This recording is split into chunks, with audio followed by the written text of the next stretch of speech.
김지의 돌직구쇼에 오신 여러분 반갑습니다. 김진 기자입니다. 오늘은 비가 주룩주룩 내리고 있습니다. 이 비가 그치면 날이 더 추워질까요? 아니면 봄으로 가는 따뜻한 초입이 될지 모르겠습니다. 이재명 후보가 어제 눈물을 흘렸습니다. 이 형수님에 대한 욕설 파일이 연달아 공개가 되자 이재명 후보가 죄송하다라며 눈물을 흘린 건데, 과연 이 전략, 읍소 전략, 조간신문 표현하고 있는데 통할까요? 잠시 후에 이야기 나눠보겠습니다. 저는 비가 오나 눈이 오나 매일 아침 이곳에서 여러분을 기다리겠습니다. 김지의 돌직구쇼 지금 라이브로 시작합니다. 잠깐만요.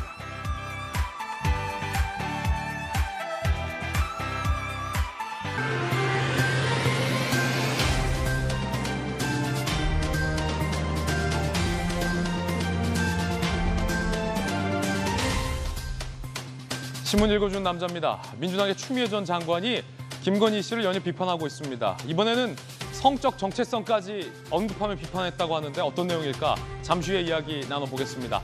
윤석열 후보 측 반응은 과연 무엇이었을까요? 오늘 조간신문 4가지 키워드 선택해봤습니다. 먼저 첫 번째 키워드부터 공개하겠습니다. 첫 번째 키워드는 바로 우세종입니다. 걱정스럽습니다. 어제도 제가 저희 돌직구쇼에서 주말에 코로나 확진자 수가 적은데 이례적으로 많이 나왔다. 오늘 잠시 후 발표될 코로나 1일 신규 확진자 수가 참 걱정스러운데 세부적으로 결과를 뜯어보니 우려스럽습니다. 동아일보입니다. 바로 이 내용인데, 이제는 코로나19 확진자 양상의 패턴이 확 바뀌었습니다. 오미크론 검출률이 절반을 넘어선 겁니다. 국내 유입된 지 52일밖에 안 됐습니다. 절반을 넘는 바이러스가 오미크론인 겁니다. 우세종이 된 겁니다. 걱정스럽습니다. 과연 우리는 얼마나 이 오미크론에 준비가 돼 있을까? 확진 9,000명 안팎, 오늘 조심스럽게 전망되고 있습니다. 굉장히 우려스러운 대목입니다. 잠시 후에 뉴스 속보 나오면 저희가 정확하게 전달해드리도록 하겠습니다. 확진자 수가, 일일 확진자 수가 9,000명 안팎이 나오면 역대 수치보다 가장 최다 수치가 되는 겁니다. 잠시 후에 뉴스 속보 전해드리죠. 두 번째 키워드 살펴보겠습니다. 두 번째 키워드는 바로 이겁니다. 읍소. 한국일보 4면은 한 사람의 읍소에 대해서 쓰고 있습니다. 누구의 읍소일까요? 뭐에 대한 읍소일까요? 바로 이재명 후보입니다. 오전엔 큰절, 오후엔 눈물, 절박한 읍소 전략. 한국일보 이렇게 제목 썼습니다. 통할까? 30%대 박스권에 갇힌 지지율이 과연 이 읍소 전략으로 반등할 수 있을지 한국일보 물음 띄우고 있습니다. 여러분들은 어떻게 생각하십니까? 잠시 후에 저희 돌직구쇼 전담 여론조사 전문가 모셔서 여론 향방 추이 진단해 보겠습니다. 이 세 번째 키워드 마저 공개합니다. 세 번째 키워드는 바로 이건데요. 선제 타격. 민주당에서는 전쟁 광이냐라고 윤석열 후보의 선제 타격 발언을 비판했습니다. 그런데 윤석열 후보와 국민의힘 입장에서는 그러면 미사일 맞고 있을래? 라고 반박을 했었죠. 선제 타격과 관련해서 윤석열 후보가 입을 열었습니다. 추가적으로 경향신문 5면입니다. 안보 전략에 대해서 어제 발표를 한 겁니다. 힘을 통한 평화, 북한 미사일 선제 타격 시스템 체계에 박차를 가하겠다라고 방점을 찍었습니다. 북비핵화, 나는 북한 갖고 쇼 안 한다 라고까지 얘기를 했는데 누구를 겨냥한 얘기일까요? 잠시 후에 이야기 들어보겠습니다. 자, 이어서 마지막 네 번째 키워드도 공개하겠습니다. 네 번째 키워드는 바로 이겁니다. 이대남. 오늘 중앙일보 1면이 상당히 흥미로운 여론 분석을 하고 있습니다. 20대 남자와 20대 여성은 목성에서 온 남자, 화성에서 온 여자였나요? 너무 성향이 달랐습니다. 함께 보시죠. 잠시 후에 여론조사 전문가와 함께 샅샅이 뜯어볼 텐데 20대 남자는 60대들보다 오른쪽이었고 20대 여자는 40대만큼 왼쪽이었다. 같은 20대인데 남녀에 따라서 어떻게 이렇게 다를 수 있을까요? 자세한 내용은 잠시 후에 여론조사 전문가와 함께 공개하도록 하겠습니다. 상당히 흥미롭습니다. 남자와 여가 다른 건 알겠지만 특히 20대 남녀는 극과 극이라는 겁니다. 지금까지 신문 읽어주는 남자였습니다.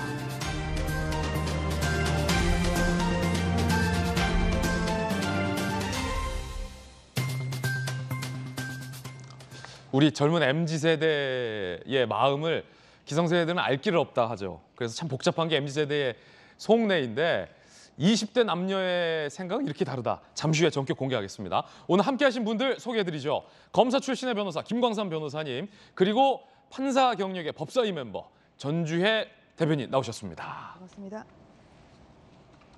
돌직구쇼 강철부대 부산 사나이 민주당 전재수 의원, 청와대 출입기자 출신의 베테랑 기자 이재명 기자 나오셨습니다. 모두 어서 오세요. 자, 먼저 윤석열 후보와 관련된 이야기부터 시작할까 합니다. 첫 번째 이야기의 주제부터 살펴보시죠. 바로 이겁니다. 북한이 윤석열 후보에게 전쟁 광이냐 사퇴하라, 뭐 이런 논평 아닌 논평을 내기도 했는데 윤석열 후보가 이에 대응하는 듯 힘으로써 평화를 보장할 수 있다. 북한에 대한 어떤 선제 타격 체결에 박차를 가하겠다라고 외교안보 공약을 발표했습니다. 이야기 들어보시죠.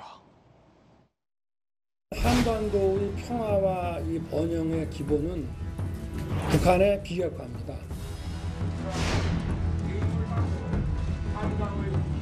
정상회담에 의지가 있으신지, 만약에 있다면 선결 조건이 있다면 그건 무엇인지 좀. 만나서 우리 앞으로 그냥 잘해봅시다.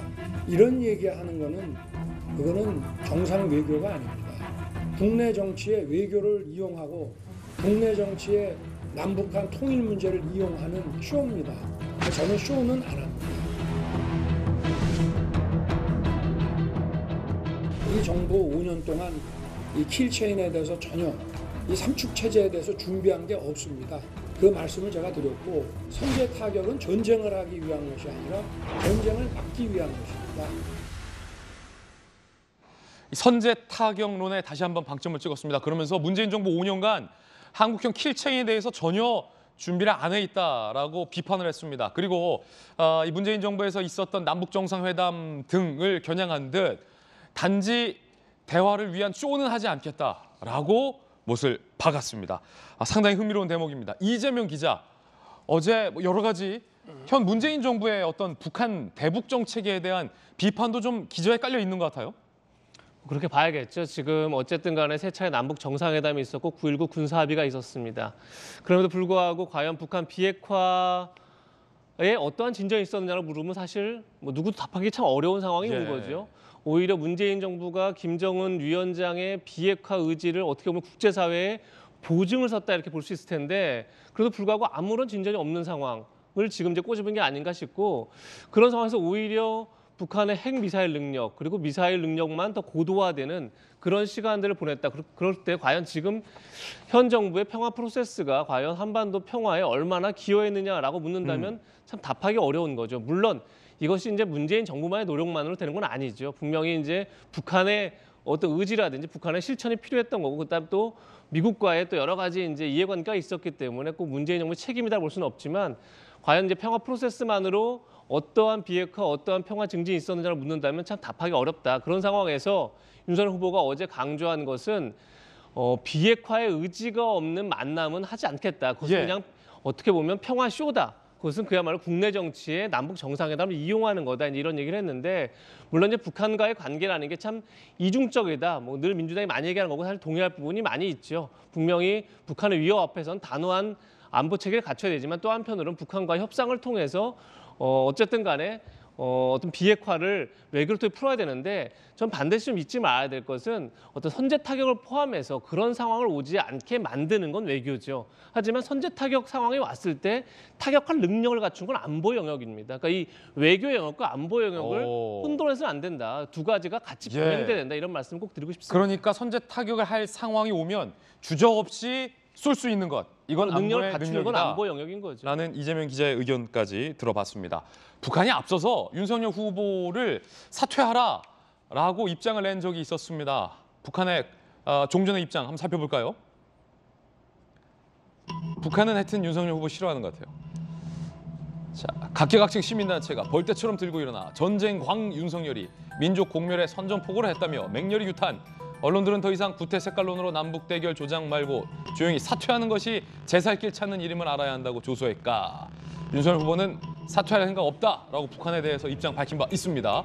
거기에 더해져서 선제 타격 시스템 구축하겠다. 이건 전쟁을 위한 게 아니라 전쟁을 막기 위한 것이다라고 분명히 했습니다. 전재수 의원님, 앞서 민주당에서 송영길 대표를 포함해서 이재명 후보까지 북한이 미사일을 쐈을 때 선제 타격밖에 없다는 윤석열 후보의 종전의 발언에 대해서 전쟁 광이냐, 전쟁주의자냐 이렇게 막 비판했잖아요. 어제 발언에 대해서는 어떻게 보십니까? 북한의 발언. 아니요, 윤석열 후보의. 그러니까 힘 있는 힘으로 평화번영 말씀을 하셨는데 이게 보수 정권이든 진보 정권이든 남북 관계에 성과를 남겼건 남기지 못했건 남북 문제는 전 정부에서 잘못한 것은 보완하고 잘한 것은 이제 계속해서 개성 발전시켜 나가야 되는 그런 문제죠. 왜냐하면 민족의 문제고 자칫 잘못하면은 공멸할 수 있기 때문에 그런 것입니다. 그리고 어제 윤석열 후보가 이제 공약을 발표를 했는데 힘으로 평화를 보장하겠다 맞는 말입니다. 당연히 그렇게 해야 되죠. 문재인 정부에서도 지난 5년 동안 국방력을 그 어느 정부보다도 국방비를 엄청나게 많이 썼습니다. 지금 50조가 넘어갑니다. 거의 매년 두 자릿수에 육박하는 그런 국방비 예산을 썼고 더더구나 한국과 미국 사이에 미사일 협정을 이제 폐기를 했습니다. 이전에는 우리가 개발한 미사일이 800m를 넘어가지 못하게끔 미사일 협정에 그렇게 돼 있었는데 이제는 미사일도 그냥 막 보낼 수가 있을 정도로 미사일 협정이 이제 폐기가 된 것이죠. 예. 뿐만 아니라 우리나라의 대통령이 평양에 가가지고 평양의 시민들 앞에서 연설을 합니다. 이것은 다음번에 보수 정권이 들어서더라도 보수 정권의 대통령도 북한 가서 평양 시민들 앞에서 연설을 하는 이것은 개성 발전돼야 되는 것이죠. 그런 측면에서 전 정부의 어떤 남북 정책이라든지 한반도 정책이라든지 이것을 싸그리 무시하고서는 지속적으로 보완하고 개성해야 될 그런 정책이 완전히 없어지는 측면으로 너무 관계를 바라보는 것은 저는 바람직하지 못하다 이렇게 생각을 하고 안보라는 것은 외교와 뗄래야 뗄 수가 없습니다. 특히 분단 상태인 한반도에 있어서는 안보와 외교는 수레바퀴의 오른쪽이고 수레바퀴의 왼쪽입니다. 같이 가야 됩니다. 우리가 군비를 확충을 해가지고 힘을 보강을 하면 중국과 일본이 가만히 있겠습니까? 자칫 잘못하면 동북아시아의 군비 경쟁을 가속화시켜가지고 한반도에서 어떤 긴장 격화될 그런 소지가 있는 것입니다. 지금 한미 사이에는 숨소리조차도 공조를 하고 있습니다. 숨소리조차도 공조할 수 있는 대한민국의 국격에 걸맞는 외교 역량과 안보 역량이 같이 가야지 항구적이고도 영구적인 한반도 평화를 이룰 수 있다 예. 이렇게 생각을 합니다. 그래서 개성할 것은 개성하고 잘한 것은 잘했다 그러고 부족한 것은 채우고 잘못된 것은 고쳐야 된다. 그런 측면에서 어제 윤석열 후보의 공약이 예. 타당한 측면이 있지만 그렇다고 해서 너무 전 정부의 한반도 정책에 대해서 부정하고 무시하고 평가절하하고 넘어갈 일만은 아니다. 그렇게 생각을 합니다. 남북회담, 그러니까 문재인 정부 하에서의 남북회담은 쇼다라는 이런 식의 발언에 대해서는 전혀 동의할 수 없다라는 그렇습니다. 반박을 또 주셨습니다. 전재 의원님, 네. 전재수 의원님의 의견도 좀 들어봤어요. 어떠십니까?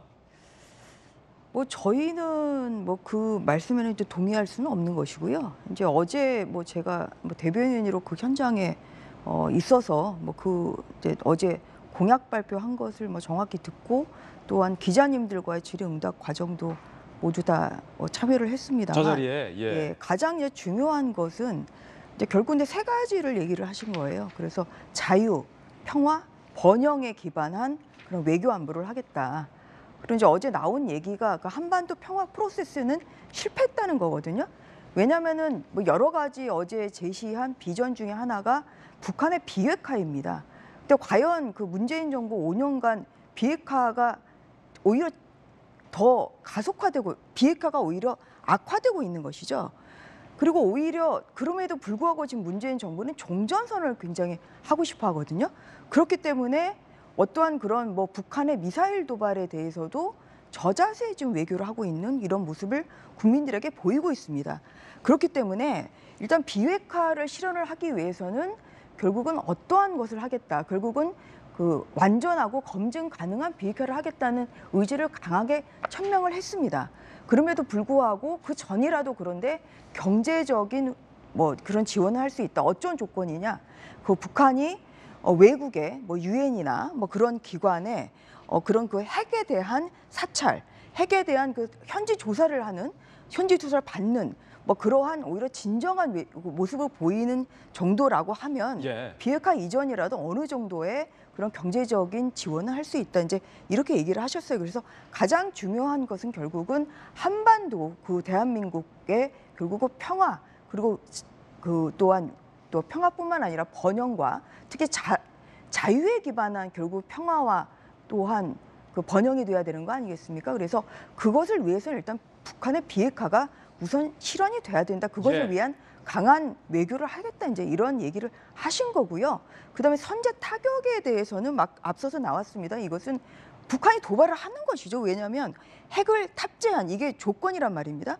앞뒤를 다 잘라먹고 어떤 킬체인을 하냐, 이거를 가지고 민주당이나 아니면 북한은 전쟁광이라고 그렇게 호도를 하고 있습니다. 그런데 잘 들어보세요. 이거는 조건입니다. 아, 잘 들어보라. 예, 핵을 탑재한 미사일이 우리나라를 향해서 올 때, 예. 그럴 때 뭘 하겠느냐.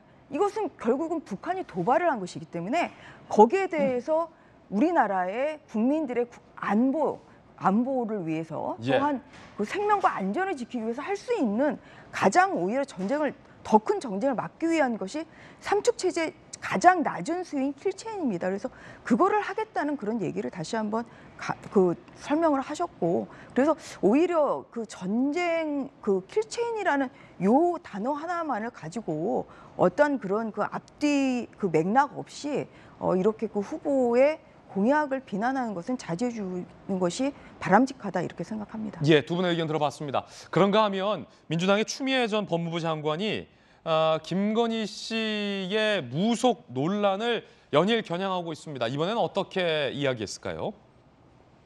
여야간 논란입니다. 추미애 전 장관, 김건희 씨의 어떤 사적 통화 내용을 게재했어요. 우리 남편도 영적 기 있어 연결돼 있다. 살아보니 내가 남자고 우리 남편이 여자였다. 라는 통화 내용을 추미애 전 장관이 SNS에 올린 거죠. 그러면서 성적 정체성을 언급합니다. 성적 정체성도 무속적 사고방식으로 남녀가 뒤바뀌어 있다. 그러니까 내가 남자고 남편이 여자다라고 한 부분을 이제 무속적 사고방식으로 성적 정체성을 뒤바꿨다라고 추 전 장관이 공격한 거죠. 비판한 거죠. 김건희 정체성이 무속 그 자체임을 자백한 거다라고 추 전 장관은 주장하기도 했습니다. 그러자 민생당의 전 대표였던 김정화 전 민생당 대표가 이렇게 비판을 했습니다. 추 전 장관의 이 같은 글에 대해서 김정화 전 민생당 대표예요. 고삐 풀린 추 전 장관의 재난적 언사가 꼴사납다. 똑같은 수법 지긋지긋하지 않나. 격리 수용이 답이다. 김건희가 부러운가? 라고 김정화 전 민생당 대표는 이 얘기하기도 했습니다. 검사 출신에게 물어보겠습니다. 조금 전에 추 전 장관이 올린 글, 그러니까 김건희 씨가 통화해서 이런 내용을 했다라는 추 전 장관이 올린 글, 그다음에 그 밑에는 이제 추 전 장관의 해석이에요. 내가 남자고 우리 남편이 여자였다라는 이 발언에 대해서 무속적 사고방식으로 성적 정체성이 뒤바뀐 거다. 이게 정체성이 무속 그 자체임을 자백한 거다라는 게 추 전 장관의 주장인데, 김광선 변호사님은 검찰 출신이시잖아요. 어떻게 동의하십니까? 전 법무부 장관의 주장에. 저는 일단 추미애 전 장관이 대단하다 이렇게 생각을 해요. 대단하다. 동의하신다는 말씀이십니까? 아니, 끝까지 들어보시고. 예, 끝까지 들어보겠습니다. 왜냐하면 그 녹취록의 이내를 가지고 어떻게 성적 정체성까지 가는 건지 예. 그 부분에 대해서는 이 상상력과 비하기에 있어서는 추 전 장관으로 따라갈 사람이 없다. 성적 정체성이 뭡니까, 김광선 변호사님? 성적 정체성이란 그거 아니에요. 남자인데 예. 좀 굉장히 여성적인 어떤 지향적인 그런 경향을 갖고 있고, 여성인데 좀 남성적인 지향을 갖고 있고, 그런 걸 좀 의미하는 거 아니었어요? 뭐 우리가 완화에 대해서 얘기를 하면. 그런데 사실 뭐 이런 얘기 많이 하죠. 그러니까 뭐 사주팔자 안 본 사람 누가 있겠어요? 예. 저도 어머니가 불교 신자시고 예. 굉장히 불심이 깊으세요. 근데 저는 불교 신자는 아니거든요. 예. 근데 해마다 어머님이 부적을 하나 주십니다. 아, 그래요? 이거 꼭 가지고 다니면 교통사고도 뭐 안 나고 애군을 막는다. 근데 저는 그걸 사실은 믿지 않거든요. 예. 근데 어머님이 워낙 기도하시고 강구하시니까 뭐 당연히 어머님 말씀 따르고 지갑이랄지 아니면 뭐 어디 넣어놨는지 몰라요. 하지만 어머님한테는 제가 가지고 다닙니다. 이렇게 말씀을 드리죠. 예. 근데 제가 잘못해가지고 선거를 나갔어요. 잘못한 건 아니고 어쨌든 선거를 나갔어요. 그런데 여러 번 떨어지셨잖아요. 선거를 한번 나가서 나갔죠, 뭐. 예. 선거를 나가서 이 얘기하다가 예. 부적이 밑에 딱 떨어지는 거예요. 아, 그래요. 그러면 김광삼 변호사는 저 부적 가지고 선거를 하고 모든 걸 정체성이 산모도 무슨 그렇고 그렇게 얘기할 수 있는 거죠. 그래서 예. 이 내용 자체가 물론 어느 정도 비판을 할 수 있겠지만 이걸 성적 정체성과 연결해서 얘기하는 것은 정말 맞지 않다 이런 얘기를 하고요. 예. 제가 딱 지금의 어떤 대선에 서로 공격과 방어를 보면 사실은 어제 윤석열 후보가 외교안보 정책했잖아요. 예. 근데 전에 문재인 정부의 외교안보 정책이 뭐 쇼였든 아니었든 간에 어제 그런 어젠다는 굉장히 저는 좋다고 봐요. 왜 좋다고 보냐면 계속 무속이냐 아니냐, 뭐 쌍욕했냐 아니냐 이렇게 대선이 흘러가고 있잖아요. 근데 어제는 명확하게 한미 동맹이랄지, 그다음에 킬체인할지, 선제 타격이랄지, 그다음에 제가 좀 관심을 끌었던 것은 서울의 아이언돔의 어떤 방어 체계를 설치하겠다는 거예요. 그러면 사실 지금 대선에서 서로 토론을 통해서 국가 비전을 보여줄 수 있는 어젠다가 굉장히 많거든요. 지금 말씀드린 것처럼 북한과 관련된 문제 있고요. 탈원전과 관련된 문제 있고 부동산 정책 중 특히 감세 정책과 관련된 부분이 있어요. 그러면 이런 부분을 서로 공약을 발표하면 뭐가 잘못됐는지 대표부터 나와서 아니면 선대위에서 공격하고 받고 하는 게 사실은 대선에 이게 제일 좋은 흐름이거든요. 예. 근데 그런 건 다 어디 날아가고 계속 무속 프레임 아니면 쌍욕 이것만 왔다 갔다 하고 있어요. 무속 거기다가- 아니면 쌍욕이다. 그렇죠. 거기에다가 뭐 성적 정체성까지 이렇게 나오다 보니까 예. 이 사실은 정말 우리가 정책 얘기하지만 이제 어제를 좀 기점으로 해서 사드에 설치할 것인가 안 할 것인지 아니면 정말로 선제 타격과 관련해서도 심도 있는 서로의 공격 방어를 하는 게 맞죠. 예. 이제 그래서 좀 어제를 기점으로 해서 이제 쌍욕이나 무속 얘기 그만하자. 그렇죠. 거기는 좀 벗어나고 큰 어젠다를 가지고 좀 알겠습니다. 대선다운 우리 어디 광고 보니까 크게 뭐 그런 얘기 있더라고요. 좀스럽지 말고 좋은 말씀이세요. 좀 크게 좀 토론도 하고 했으면 좋겠습니다. 네. 추 전 장관의 발언에 대해서는 동의하기 어렵다라는 비판 의견 주셨습니다. 법무부 전 장관의 요 같은 주장. 전주혜 의원은 뭐 20년 판사 생활했을 뿐만 아니라 법사위 멤버잖아요. 네. 그래서 법사위 때 뭐 추 전 장관 직접 여러 가지 질의도 하고 하셨을 텐데 네. 추 전 장관의 조금 전 이 주장에 대해서는 법사위 소속 의원으로서 어떻게 보십니까? 결국은 이제 윤석열 후보를 대권 후보로 키워준 게 결국은 그 추미애 전 법무부 장관이죠. 그래서 그 역할을 굉장히 잘하고 있다. 오히려 국민의힘에서는 오히려 지금도 잘하고 있다. 예, 그러니까 이분이 결국 국민의힘 선대위원장 아니냐 이 얘기까지 하고 있습니다. 예. 왜냐하면은 이제 비호감도가 굉장히 높아요. 추 전 장관님이. 그래서 추 전 국민의힘의 장관이 이제 어떤 해석이죠. 추미애 장관이 어떠한 이러한 말을 쏟아낼 때마다 오히려 중도층은 오히려 민주당에서 점점 멀어지고 있습니다. 그렇기 때문에 추미애 전 장관의 이런 이제 말의 뭐 적절성 여부를 떠나서 예. 이분이 아무튼 그 언론에 나올 때마다 오히려 중도층은 민주당에서 떨어져 가고 있다. 그런 면에서는 굉장히 정말 대선 지지율을 윤석열 후보의 지지율을 높이는데 큰 견인차 역할을 하고 있다. 이제 그렇게 생각을 하고 있고요.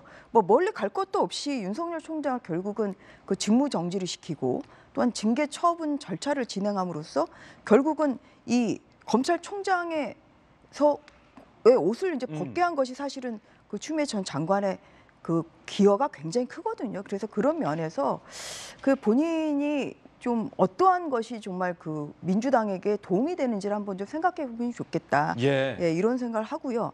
또 하나는 저는 어제 그 정체성 문제는 정말 이거는 너무 선을 넘은 것이다. 왜냐하면 성적 정체성 발언 부분은 왜냐하면 이게 이분이 굉장히 꼰대라는 생각이 들어요.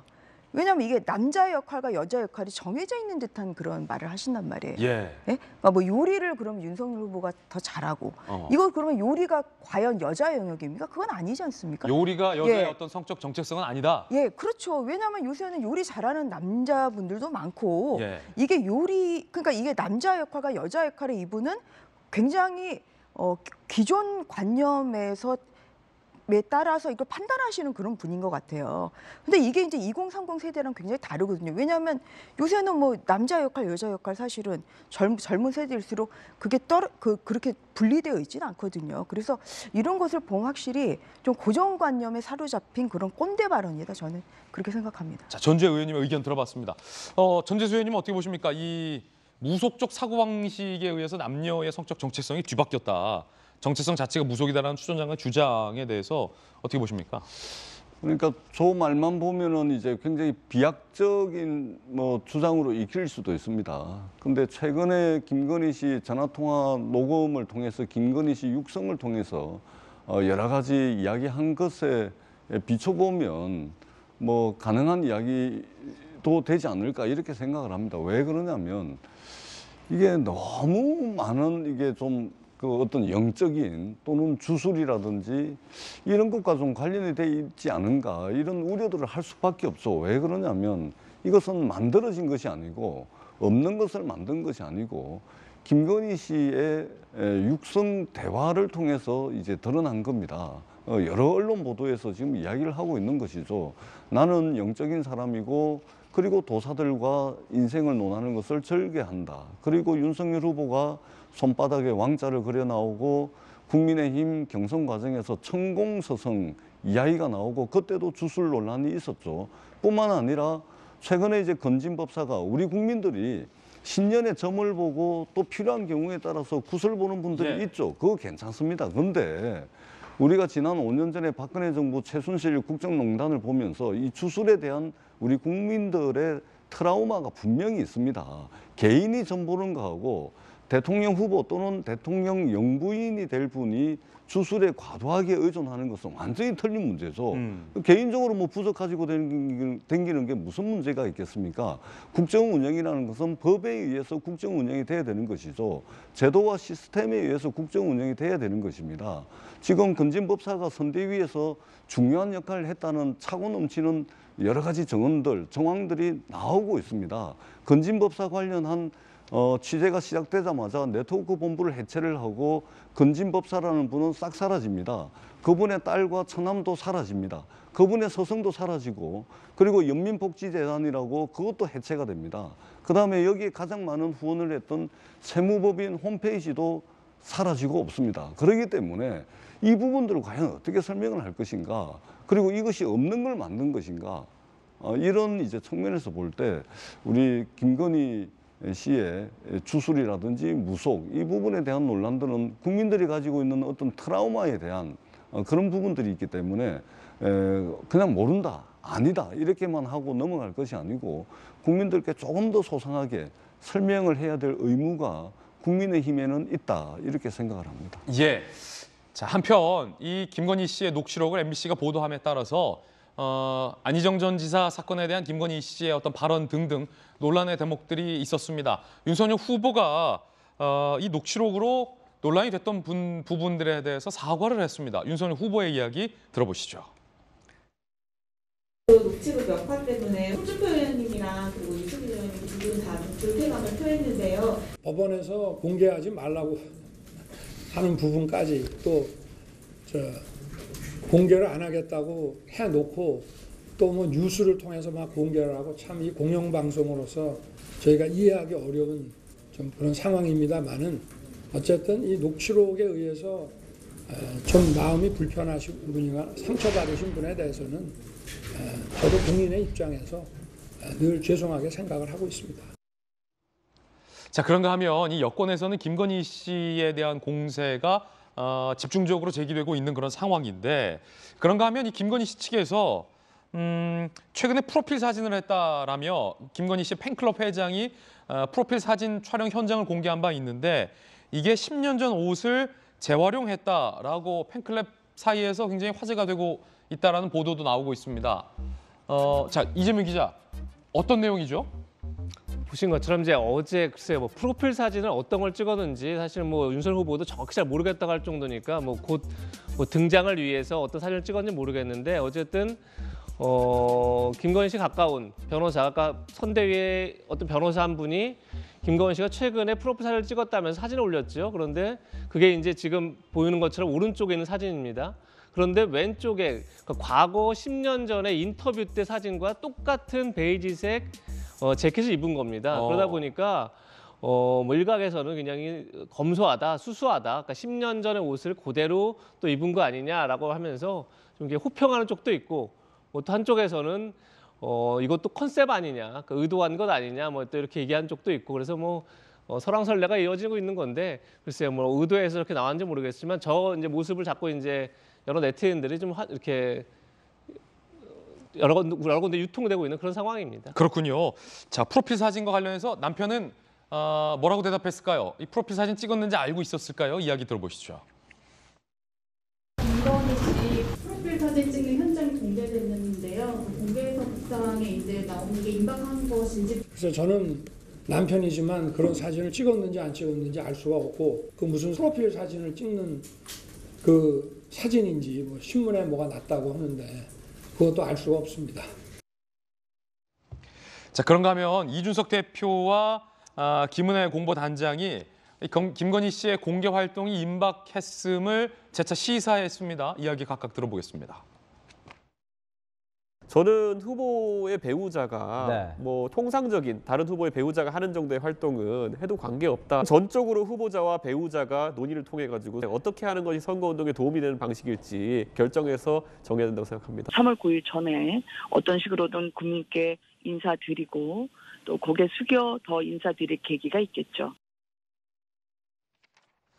자, 첫 번째 이야기 전해드렸습니다. 이번에는 여론조사 전문가와 함께 흥미로운 여론조사 대목들 집중적으로 한번 분석을 해보겠습니다.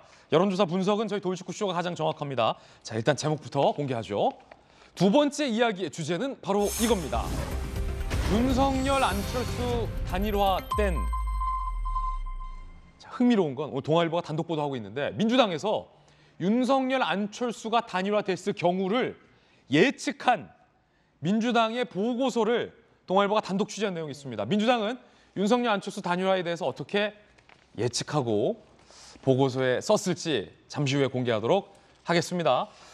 먼저 제가 직접 나가서 이 대형 미디어월에서 흥미로운 여론조사 결과부터 바로 브리핑을 해드리겠습니다. 저와 함께 이동하시죠. 자, 여러분들은 편하게 안방에서 이 TV를 통해서 김진 앵커의 이 보고를 받으시면 되겠습니다. 자, 이번 여론조사의 화두는 단일화입니다. 여론조사 결과 단일화를 했을 때 야권 단일화겠죠. 3자 대결 결과 여론조사가 발표가 됐습니다. 글로벌 리서치가 발표한 결과입니다. 윤석열 후보로 단일화가 됐을 경우 이재명 36.8, 윤석열 40.7, 심상정 4.5의 여론조사 지지율이 나오는 것으로 발표가 됐습니다. 자, 그렇다면 반면에 안철수로 단일화가 됐을 경우입니다. 흥미로운 건 지금까지 종전의 여론조사에서 안철수 후보로 단일화가 됐을 경우 이재명 후보를 오차 범위 내에서 앞서거나 오차 범위 내에 접전인 것으로 나왔는데 이 양상은 다르다는 거예요. 이재명 후보가 35.7, 안철수 후보로 야권 단일화가 됐을 경우 안철수 후보는 29.7, 심상정 4.0의 지지율이 나오는 것으로 이 여론조사 결과에서 발표가 됐습니다. 자, 저희 돌직구쇼의 여론조사 전문가 배종찬 소장님. 네. 이 여론조사 어떻게 해석해야 됩니까? 바뀌고 있는 거죠. 바뀌고 있다. 국민의힘 지지층에서 안 후보를 견제하는 거죠. 그러니까 단일화됐을 때 안철수 후보의 경쟁력이 더 크게 나타났을 때는 윤 후보의 지지율이 빠졌을 때요. 이때는 국민의힘이나 보수 진영에서 윤석열 후보로 정권 교체하면 좋은데 정 안 되면 안철수 후보로라도 이렇게 됐던 것이거든요. 이른바 흥묘 백묘론. 그렇죠. 그랬었는데 이젠 윤 후보의 지지율이 올라갔거든요. 그러다 보니까 경계를 하는 겁니다. 안 후보가 아니다. 윤석열 후보로 단일화가 돼서 정권 교체해야 되겠다. 특히 누가 그럴까요? 이준석 대표가 견인하는 2030, 2대남, 3대남. 왜? 이준석 대표가 싫어도 너무 싫어하는 거잖아요. 안철수 후보가 단일화되는 거. 그러니까 그들이 유입되지 않으니까 이제는 누구로 단일화됐으면 좋겠냐? 이렇게 물어봤을 때 안 후보의 경쟁력이 약화되는. 말 그대로 굉장히 흥미로운 분석이네요. 그렇죠. 안일화가 달라진 거죠. 안일화가 달랐다. 그러니까 지금 안철수 후보로 단일화됐을 경우에 빠진 안철수 후보의 지지율은 29.7은 20대, 30대 남성들이 주로 안철수 후보의 이 단일화 지지율에서 이탈을 했기 때문에 지지율이 하락한 것이다. 이준석 대표가 견인하는 지지층이죠. 상당히 흥미로운 분석입니다. 단일화 이야기 여론조사 전해드리고 있는데 앞서 예고해드렸던 것처럼 오늘 동아일보가 굉장히 흥미로운 기사를 보도하고 있습니다. 민주당이 선거 보고서를 썼다는 겁니다. 윤석열 후보와 안철수 후보가 단일화가 됐을 때 과연 어떤 결과가 나올지에 대해서 민주당은 어떻게 예측했을까요? 그 내용 함께 보시죠. 이대로면 서울은 빨간색? 여당의 보고서 내용을 보니까 민주당 서울시당 보고서예요. 동아일보가 입수했고 보도하고 있습니다. 핵심 내용, 이재명 후보에게 불리한 점은 윤석열, 안철수 단일화 시 서울에서 필패 구도다라는 표현이 기재되어 있다는 게 흥미롭습니다. 서울에서 필패한다. 서울 민심이 지난번 서울시장 선거 때처럼 4.7 재보궐 때와 필적하는 정권 심판론이 서울 민심이다라고 민주당 서울시당은 보고서에 기재했습니다. 형수 욕설 논란, 대장동 의혹 등 이재명 후보는 굉장히 부정적인 이미지다라고 서울의 민심에 대해서 민주당이 보고서를 썼다라는 게 동아일보 보도입니다. 서울이 이번 대선 정권 심판원의 진원지다. 서울 민심 4.7 때보다 나쁘다. 윤석열로 단일화되면 일부 경합, 안철수로 단일화되면 서울에서 이길 곳이 없다. 이길 곳이 없다. 온통 빨간색이 될 거다라는 예측을 보고서에 썼습니다. 이재명 기자, 이 보고서가 어떻게 해석해야 됩니까? 또 민주당이 뭐 자체 보고서를 뭐 놀라운 통찰력을 갖고 통찰력을 가지고 썼다기보다는 지금까지 나온 여론조사 결과가 저렇게 얘기를 하고 있는 거죠. 그렇습니까? 실질적으로. 그래서 안철수, 윤석열 후보가 단일화했을 경우에 이재명 후보를 대부분의 경우가 오차범위 내일 수도 있지만 밖에서 이긴 경우가 많이 있었죠. 그런 점에서 야권 후보 단일화라는 건 어쨌든 간에 뭐 그것이 1+1이 2가 되지 않다 하더라도 굉장히 정권 교체의 표심을 집결시킬 수 있는 굉장히 큰 야권을 호재인 거죠. 그런 점에서 뭐 단일화가 됐을 경우를 이제 상정해 놨을 때는 굉장히 이제 어떤 선거가 어려울 수 있다 이런 점을 밝힌 건데, 다만 이제 흥미로운 거는 오히려 윤석열 후보보다 안철수 후보로 단일화했을 때가 더 어렵다 이렇게 지금 이제 민주당은 평가하는 거죠. 근데 조금 전에 뭐 배종찬 선수 얘기했지만 과연 그렇게 될지 안 될지는 뭐 알 수는 없지만 중요한 건 어쨌든 중도 표심을 더 많이 끌고 가는 안철수 후보의 확장력을 많은 여론조사가 보여줬던 거죠. 그런 점에서 그렇게 됐을 경우에 이제 서울의 민심이 오히려 더 크게 요동칠 수 있다는 건데, 자, 제가 예전에 4.7 재보선 때 말씀드렸지만 서울은 지금까지 2008년 총선 이후로 어떤 대선, 총선, 지방선거에서 단 한 번도 국민의힘 쪽에 손을 들어주지 않았습니다. 잠깐만요. 2008년 선거 때 빼고 전 선거에서 그렇죠. 보수 그 정당이 이후에 이긴 적이 없다. 모든 선거에서 민주당이 이겼죠. 그래서 13년 만에 지난해 재보선에서 처음으로 국민에게 이긴 겁니다. 그 정도로 사실 서울이라는 게 어떻게 보면 지난 10여 년간 민주당의 텃밭 역할을 해왔던 거죠. 그래서 실제 민주당이 선거를 승리했을 때는 뭐 호남과 뭐 지금은 이제 영남의 결합이 아니라 대부분 호남과 수도권에 결합하면서 민주당의 큰 선거 이제 압승을 가져왔던 거죠. 예. 그런 점에서 사실은 서울의 민심이 이탈한다는 거는 사실은 굉장히 민주당 선거가 어려운 거고, 그렇기 때문에 아마 민주당도 서울에 초점을 둔 그런 보고서를 쓰지 않았나 싶고, 그런 점에서 지금 민주당이 어떻게 보면 구도에서는 굉장히 어려운 상황에서 선거를 치르고 있다, 이런 점을 민주당 스스로 알고 있는 게 아닌가 이런 생각이 듭니다. 자, 그러면은 이 민주당의 서울시당의 이 보고서, 여론 보고서의 내용이 여론조사 전문가가 보기에는 얼마나 정확한지 좀 여쭙겠습니다. 민주당이 지금 긴장해야 된다라고 보고서를 쓴 것 같아요. 그러면서 정권 심판 여론의 진원지라는 표현이 들어갑니다. 동아일 보도에 따르면 진원지가 바로 서울이다. 4.7 재보궐 선거 때보다 서울의 민심이 더 안 좋다, 더 나쁘다. 자, 이렇게 지금 민주당은 서울 민심을 해석했는데, 여론조사 전문가 보시기에는 정확한 진단이라고 보십니까? 그렇습니다. 서울이 왜 그러냐? 지난해죠. 4월 보궐선거 때는 LH 사태, 부동산이었죠. 예. 부동산이 서울시장을 결정을 한 것인데, 이번 대선은 부동산 플러스 청년도 실망을 한 겁니다. 그러니까 서울이 이번 대선의 지역 승부처가 되는 곳이거든요. 그런 이유가 97년도의 대선에서 김대중 후보가 한 30여만 표 차로 이해창 후보를 이겼는데, 이때 서울에서 22만 표 차이가 났어요. 예. 서울입니다. 그리고 역대 민주당 후보 당선자가 서울을 못 이기고 대통령이 된 적이 없어요. 그렇기 때문에 서울이 너무 중요하다. 그래서 지지난 화에서 배종찬의 민심 진심, 서울이 중요하다라고 강조하셨군요. 그렇죠. 3번을 이야기했죠. 서울. 노래 가사 아닙니까 그거? 네, 그렇게 가서는 안 되고. 지금 그래서 이재명 후보가 경기도 31개 시군을 도는 이유가 뭐냐?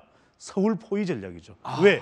위성 도시를 쫙 둘러서 서울로 출퇴근하는 인구의 민심을 잡기 위한. 또 경기도는 이재명 후보 텃밭이니까. 그렇죠. 바로 그 전략. 그만큼 경기도로 갔지만 경기도는 서울이다. 서울 포위 전략이다. 경기도다. 이렇게 됩니다. 서울 포위 전략. 어쨌든 이번 대선에서 가장 중요한 지역 중 하나를 꼽는다면 가장 중요한 지역은 서울입니다. 서울이다. 네. 두 번째 여론조사 결과 한번 보겠습니다. 단일화 조사가 아니라 이번에 다자 대결 조사 결과입니다. 역시 동일한 여론조사 기관이 실시한 여론조사 결과입니다. 이재명 후보가 33.6%, 윤석열 후보가 31.8%, 심상정 후보가 2.8%, 안철수 후보가 10.1%입니다. 배용철 소장님, 네. 지금 윤석열 후보와 안철수 후보 사이에 단일화를 하냐 마냐 지금 요 국면이잖아요. 네. 윤석 대표, 안철수 후보 뭐 양측이 패륜이다 아니다 지금 뭐 설전도 벌이고 있는 그런 상황인데 흥미로운 게 어제 설명해 주셨지만 윤석열 후보의 지지율이 상승세인데 안철수 후보의 지지율이 견고합니다. 자, 그 이유가 뭡니까? 이건 윤석열 후보와 안철수 후보의 지지율을 합하면은 정권 교체 여론 비슷해요. 그러니까 윤석열 후보가 상승하더라도 안 후보의 지지율이 올라갈 수 있는 여지, 공간이 있는 거죠. 그러니까 윤석열, 안철수 합해서 한 50%대 중반까지는 여유가 있는 겁니다. 그러니까 이재명 후보는 요지부동 거의 변화가 없어요. 30%대 중반, 정권 유지, 정권 재창출, 여론 비율하고 비슷합니다. 그러니까 윤석열 후보가 올라가면 안철수 후보도 그래도 자기 지지율을 가지고 있다. 그런데 이 그래프, 좀 그래프를 한번 더 보여주시면 두 가지를 발견할 수 있습니다. 두 가지 뭘 발견해요? 자, 이 그래프대로라면 단일화가 어려워지는 겁니다. 왜? 왜요? 윤석열 후보가 오차 범위 내라도 이재명 후보를 앞서간다. 이렇게 되면 윤 후보도 또 국민의힘에서도 아니 우리로 단일화 할 필요 없이 그대로 가면 되지 이기는데 이렇게 나올 수밖에 없는 것이고 안철수 후보 지지율이 더 높아져야 단일화 가능성이 높아지거든요. 이제 안 후보 지지율이 왜 주춤하느냐? 북한 미사일, 안보 앞에만 서면 작아지는 사람 누구죠? 안철수 후보다. 그렇죠. 이 안보 이슈를 어떻게든 극복해야 되는데 딸까지 기우했지만 이 카드로 안보 이슈를 막아내기는 쉽지가 않거든요. 그래서 안보로 작아지고 있는 안 후보도 고민입니다. 고민이군요. 3자 다 고민이 있겠군요. 심상정 후보까지 포함하면 4자 다 고민이 깊어지는 순간이 아닐까 싶습니다. 그런가 하면 오늘 중앙일보 1면이 상당히 흥미로운 분석하고 있다 앞서 예고드렸는데 이런 책이 있었잖아요. 화성에서 온 남자, 목성에서 온 여자. 순서가 바뀌었던가요? 정확히 기억이 안 나는데 그만큼 금성에서 온 여자. 금성에서 온 여자. 금성이 LG로 바뀌었잖아요. 농담입니다. 어쨌든 남녀의 심리가 그만큼 다르다는 건데 자, 20대 남자와 20대 여자가 이렇게나 다른 정치적 성향을 보이고 있다는 흥미로운 분석이 나왔습니다. 제목부터 보실까요? 2대 남, 20대 남자는 60대보다 오른쪽이다라는 겁니다. 무슨 얘기냐면 0에서 10까지 이 보수에 가까운 수치는 10으로 갈수록 보수라고 하고 진보에 가까운 수치는 0으로 갈수록 진보라고 책정이 됐습니다. 그랬을 때 20대 남자, 60대 이상 여자, 30대 남자, 60대 이상 남자, 30대 이상 여자 이 탑 랭킹 5 중에 20대 남성이 가장 보수에 근접한 수치가 나왔습니다. 5.87. 그리고 60대 여성이 5.72로 그 다음에 보수적이다고 뒤를 이었고 요약하면 20대 남자가 60대 남자보다 더 보수적인 성향을 띠고 있다라고 조사가 된 겁니다. 자, 그렇다면 20대 여성은 어떨까요? 정반대, 40대만큼이나 진보적인 것으로 나오고 있습니다. 배용철 소장님, 이게 사실입니까 일단? 사실입니다. 우리 돌직구에서 여러 차례 이 20대는 특히 20대 남자는 신안보 세대다. 그래서 어떤 여론조사가 이전에 있었냐면은 이 전쟁 도발이 발발했을 때 가장 먼저 총을 들고 나와서 싸우겠다라고 하는 응답이 많은 비율이 어디냐? 20대 남자예요. 아, 그렇습니까? 그런 조사가 있었을 정도로 검색해서 찾아보면 나올 텐데 그럴 정도로 20대는 신안보 세대죠. 군대는 다녀왔고 오히려 이 반공 또 애국 이런 부분에 저출주절미한 거죠. 이러다 보니까 오히려 다른 연령대에 비해서 더 안보관 자체가 보수 성향이 그래서 이른바 또 부모님의 영향도 받았을 야, 아니 60대보다 근데 더 보수적이라는 거예요. 신안보 세대. 그러니까요. 그런 20대의 특징이 있습니다. 그런 시대적인 영향, 또 군대를 다녀왔다라고 하는 특수성 이런 것까지 합해져서 관련된 안보 관련 조사를 할 때 오히려 총을 들고 전쟁이 일어났을 때 싸우겠다. 이게 20대에서 응답이 가장 많이 나올 정도로 20대 특히 남자는 신안보 세대. 이게 이번 대선의 특징인 거죠. 이준석 대표가 견인하고 있는 지지층도 20대 남자, 2대남. 바로 이들이 이제 60대와 함께 그러니까 60대 이상 남자도 이 보수 성향이 높은 편이거든요. 호위 전략을 하겠다. 이런 전략적 내용을 읽을 수가 있는 거죠. 아니 그런데 같은 20대인데 어째서 우째 이런 일이 20대 여성은 이 40대 남녀만큼이나 40대는 가장 연령 중에서 진보적인 연령층으로 꼽히잖아요. 전재수 의원님 계시지만 20대 여성은 같은 20대인데 왜 남자는 이렇게 다릅니까? 40대만큼이나 진보적인 겁니다. 왜 그러냐면 20대, 30대 남성은 안보 이슈보다는 훨씬 다양한 이슈에 관심이 많은 거예요. 여성들은 젠더 이슈 또는 기후 이슈, 다른 이슈 다양성. 안보 이슈는 오히려 상대적으로 20대 남자에 비하면 훨씬 더 관심이 들어가고 20대 여성들은 그렇군요. 그러다 보니까 20대 남자, 20대 여성, 20대 남자는 어떠면 많이 희생했다. 많이 했다 아이가. 이게 이제 왜냐하면 국방의 의무를 한 것에 대해서 뭔가 좀 보상받고 심리가 있고 그러다 보니까 학력 단절이 일어났고 20대 여성 또 30대 여성에 비하면 상대적인 박탈감, 상박. 바로 이것 때문에 이 젠더 갈등. 아니 우리는 뭐 봉사하고 기여하고 국방의 의무밖에 한 건 특별히 혜택 받은 건 없는데 남자들이 기득권을 많이 누렸다고 하니까 우리 억울해요. 이게 20대 남자인 거죠. 그렇군요. 정말로 각기 다른 별에서 온 20대 남녀 같아요, 성향이. 네. 상당히 좀 흥미로운 분석. 별에서 온 그대죠. 별에서 온 그대다. 아는 유행어 오늘 지금 다 하고 있어요. 이야, 그러니 20대 남녀가 만나서 대화를 했을 때 정치적인 성향에 따라서 상당히 좀 다른 차이점을 보이겠구나라는 생각도 듭니다. 여론조사 결과 함께 보고 있습니다. 안철수 후보를 뺀 윤석열, 이재명 후보 간의 TV 양자 토론이 협상 중인데 안철수 후보가 법원에 야 이거 말도 안 된다 라면 이의 제기를 한 바 있죠. 내일 결론 난다고 합니다. 국민의당 양자구도 형성시키려는 나쁜 의도다. 이렇게 되면 3회 공식 법정 토론이 사실상 무의미하다. 지상파 3사 측 방송국이 자율적으로 열 수 있는 행사다. 두 후보만 참석하더라도 국민의 알 권리가 보장된다. 그러니까 방송 금지 가처분 신청을 국민의당 측에서 한 거잖아요. 공방을 벌이고 있고요. 재판부 선거에 영향을 많이 끼치는 사건이다. 당연하지요. 고려해야 할 부분이 많다. 내일 26일에 결정이 됩니다. 내일 결정됩니다. 방송 양자 TV 토론이 만약에 방송금지 가처분 신청이 인용되면 양자 TV 토론 불발되는 거고 기각이 되면 양자 토론은 설 전에 강행이 되는 거고 안철수 후보 측에서는 뭐 법적 조치까지 끌고 가면서 반발하고 있는데 여야 두 분의 법 전문가시니까 간략하게 의견, 아주 간략하게 한마디씩 좀 의견 들어보겠습니다. 법 전문가시니까 먼저. 판사님, 판사 출신께서 어떻게 예상하세요? 저는 제가 그 국민의힘 협상단의 한 명입니다. 맞아요. 예, 그래서 지난 수요일에도 민주당과 협상 회의에 참석을 했었는데요. 저희가 내부적으로 이제 검토한 바로는 그 선거 방송이 초청할 수 있는 범위가 이제 정해져 있긴 한데 예외로 양자 토론을 규정을 하고 있어요. 네. 그래서 양자 토론 등 특별한 기획 의도가 있는 토론회의 경우 후보 초청 범위를 조정할 수 있다. 그리고 이 경우에는 여론조사 결과 등의 기준을 적용해서 초청 대상을 정한다 이렇게 돼 있거든요.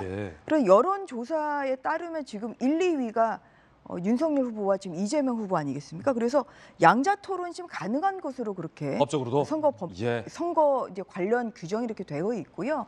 그리고 이제 그 양자 토론은 사실 민주당이 국민의힘에 그 제안을 한 것입니다. 그래서 국민의힘이 이제 거기에 응해서 된 것이고요. 그래서 그런 면에서 이것은 뭐 국민의 알 권리 차원에서 저는 기각될 확률이 더 크다. 예, 그렇게 생각하고 있습니다. 전재수 의원님요. 기각될 확률이 더 크다.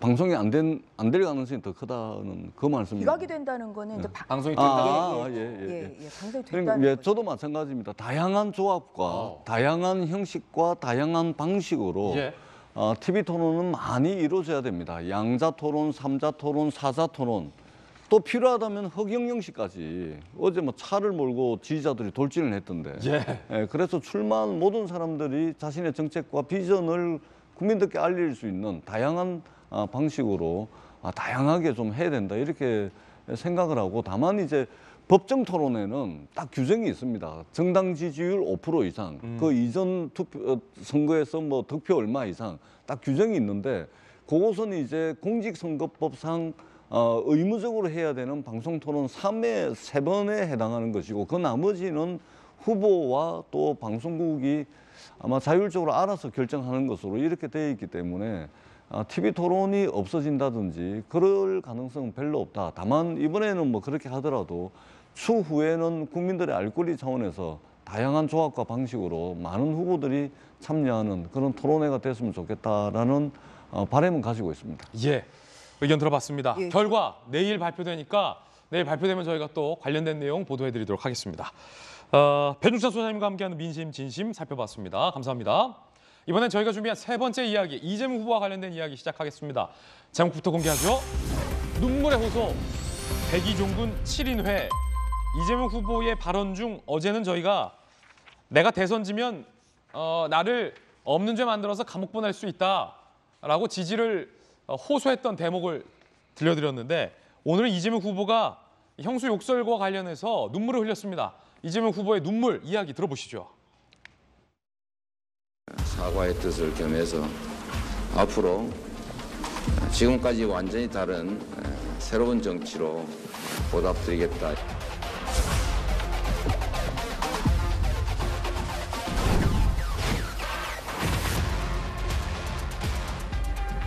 제가 욕한 거 잘못했습니다.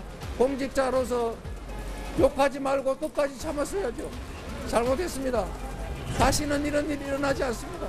제가 잘못했습니다. 이제 이런 문제로 우리 가족들 아픈 상처 그만 좀 해집으십시오. 지금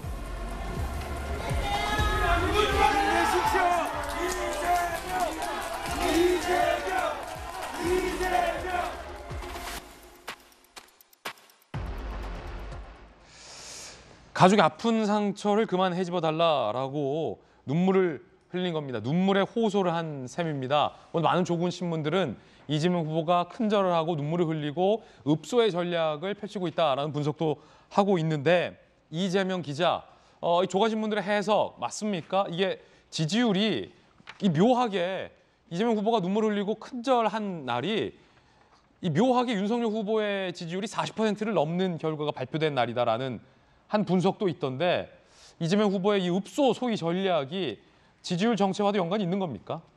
굉장히 밀접한 연관이 있는 거죠. 뭐 지난해 11월, 뭐 지난달 그리고 1월까지 지금 3번 큰절을 올렸다 이런 보도도 있던데, 굉장히 중요한 국면마다 이제 어떻게 보면 읍소 전략을 펴고 있다 이렇게 볼 수 있는데, 결국 선거에서 누가 절박함을 보이느냐 굉장히 중요한 선거 어떤 승패를 가르는 요인 중에 하나는 틀림없습니다. 그런 점에서 이재명 후보 입장에서는 지금 어떻게 보면 정권 교체론이 굉장히 높은 상황에서 특히나 또 문재인 정부의 지지율이 빠지지도 않는 어떤 양쪽의 상황에 끼어서 사실 참 전략을 피기 어려운 입장에 있죠. 그런 점에서 지금 어떻게 보면 유권자들 감성에 호소하는 전략을 펼 수밖에 없는 그런 상황일 수 있다 이런 생각이 들고, 그런 점에서 뭐 저렇게 계속 이제 읍소력을 피고 있는데, 선거에서 또 하나 중요한 전략은 뭐냐면, 중요한 요인은 뭐냐면, 뭐 절박함도 있지만 사실은 유권자들이 얼마나 동질감을 느끼느냐 이런 겁니다.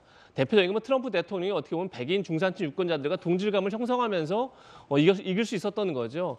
그런데 이제 다만 이재명 후보가 이제 뭐 지난 토요일 날은 뭐 내가 만약에 떨어지고 나면 없는 죄도 만들어서 감옥에 보낼 거다 이런 것도 하나의 읍소 전략일 테고, 또 어제 조금 전에 본 것처럼 우리 그 아픈 가족사를, 저의 아픈 가족사를 그만 해집어 달라 이러면서 이제 눈물로 호소하고 이런 장면을 보였는데, 자 이게 과연 유권자들에게 동질감을 줄 수 있느냐, 이 부분은 좀 절박함과 또 다른 부분인 것 같습니다. 그러니까 그런 점에서 과연 저런 것들을 유권자를 충분히 공감하고, 가족사에 충분히 공감하고, 혹은 또 뭐 대장동 의혹 같은 어떤 지금 이재명 후보를 둘러싼 어떤 도덕성 의혹들의 의혹에 대한 이재명 후보의 해명에 충분히 유권자가 공감할 수 있느냐. 공감이 된다면 뭐 충분히 전략이 먹히겠지만, 그렇지 않으면 오히려 이질감을 느낄 수 있는 거죠. 그래서 뭐 결과는 뭐 지켜봐야 되지 않나 싶습니다. 예, 앞서서는 이재명 후보가 내가 지면 저쪽에서 없는 죄를 만들어 날 감옥 보낼 것이다 라고 발언하기도 했습니다. 들어보시죠. 제 두려움의 원천은 이런 겁니다. 지금 검찰 있는 죄도 덮고 없는 죄도 만들 수 있다고 믿는 조직들입니다. 이번에는 제가 지면 없는 죄 만들어서 감옥 갈 것 같습니다, 여러분. 검찰 공화국이 열립니다, 여러분. 자, 이재명 후보의 이야기 들었습니다. 김관선 변호사님, 이 눈물로써 호소한 대목, 가족의 아픈 상처를 그만 해줘달라, 나지면 감옥 간다, 나의 두려움의 원천적인 게 바로 이런 것이다라는 이재명 후보의 소위 이런 읍소 발언들, 김관선 변호사님 어떻게 들으셨습니까? 일단 이제 가족과 관련된 그거에 대해서 이제 눈물을 흘린 건 뭐 진정성이 있을 수 있다고 봐요. 왜냐하면 자신의 어떠한 그 전에 잘못된 행동으로 말미암아서 이게 대선에 엄청 영향을 미치고 있고, 또 이 얘기를 하면 할수록 이제 가족 얘기가 나오니까 본인 입장에 가슴이 아플 수도 있겠죠. 그런데 이제 선거 전략적 측면에서 물론 뭐 눈물을 가지고 선거 가지고 얘기하면 안 될 수도 있겠지만, 제가 이제 최근에 이재명 후보의 여러 가지 어떤 상황을 보면 굉장히 유기감과 절박함이 있다, 그런 생각이 들어요. 그리고 그러다 보니까 약간은 이제 실수를 한다, 그런 생각이 드는데, 제가 진다면 이제 감옥 갈 것이다, 없는 죄를 만들어서, 이건 이제 윤석열 후보를 어떻게 보면 타겟으로 하는 것 같은데, 우리가 선거나 전쟁에서요, 진다는 걸 전제로 하면 절대 안 돼요. 그것은 자신의 아군과 자신을 지지하는 사람이 있어서 굉장히 사기와 관련된 거거든요.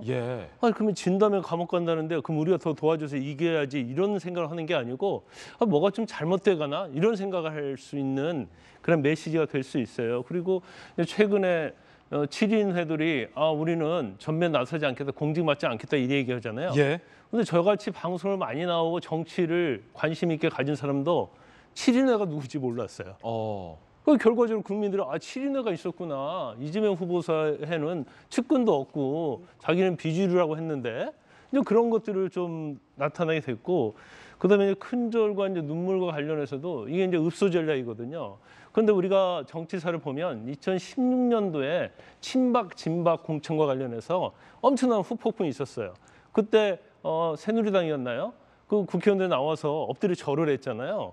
그런데 약간 그런 생각이 나는 거예요. 그래서 읍소 전략 자체가 사실은 굉장히 밀리고 있다고 생각할 때 읍소 전략이 나오는 건데, 제 어떤 뭐 20, 30년 정치를 바라본 경험에 의하면 읍소 전략에 통한 데가 없어요.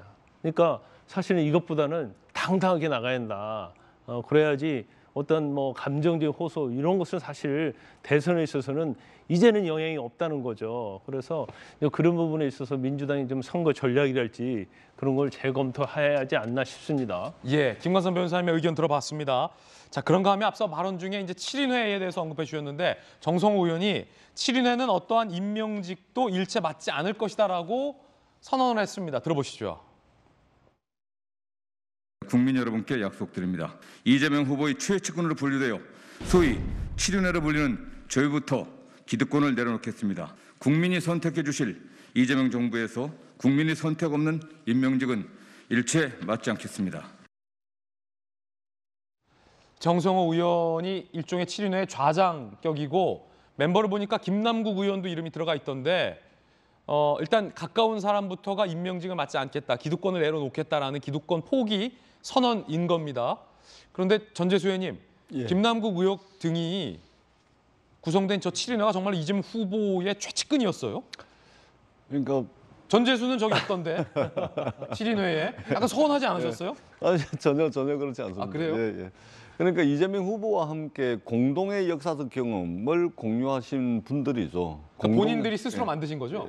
7인회는. 그러니까 함께 이제 교류하고 함께 일을 하면서 이제 그 경험들을 공유했던 그런 이제 분들이고, 그 보통 우리가 이제 요즘 이제 윤핵관, 이핵관 뭐 그리고 7인회 이러니까 이제 뭐 이런 그 네이밍들이 막 유행을 하는 것 같은데, 민주당의 저 7분은 어떤 이재명 후보에 가까운 분들로서 권한을 오용하고 또는 남용하고 또 무리를 일으키고 뭐 그런 분들이 전혀 아닙니다.